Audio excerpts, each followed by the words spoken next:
स्यादेवं रविदीपदर्शनविधौ किं ज्योतिराख्यानिने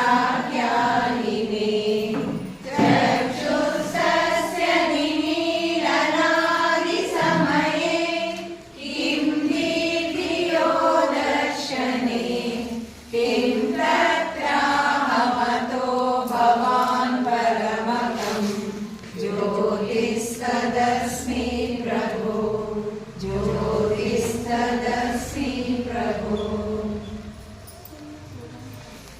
निलय मूल विग्रह रूपिणी भावज्ञा भवरोगग्नि भवचक्र प्रवर्तिनी छन्दसारा शास्त्रसारा मंत्रसारा तलोदरी उदार कीर्तिरुद्धामा वैभवा वर्ण रूपिणी जन्म मृत्यु जरा तप्त जन विश्रांतिदायिनी सर्वोपनिषदुष्ट ಶಾಂತ್ಯಾತೀತ ಕಲಾತ್ಮಿಕ ಸ್ವರೂಪದಲ್ಲಿ ಆರಾಧನೆ ನಡೆಸಲಾಗುತ್ತದೆ.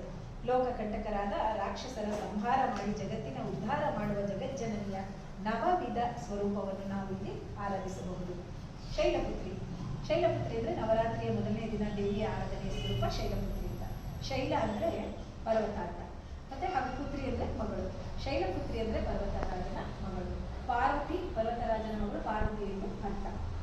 ಆಕೆ ಹಿಮಾಲಯ ರಾಜನ ಮಗಳು. ಶೈಲಪುತ್ರಿಯು ಋಷಭವನ್ನು ಏರಿ ಬರುತ್ತಾಳೆ ಮತ್ತು ಆಕೆಯ ಎಡಗೈಯಲ್ಲಿ ಕಮಲ, ಬಲಗೈಯಲ್ಲಿ ತ್ರಿಶೂಲವನ್ನು ಹಿಡಿದಿರ್ತಾಳೆ. ಪುರಾಣಗಳ ಪ್ರಕಾರ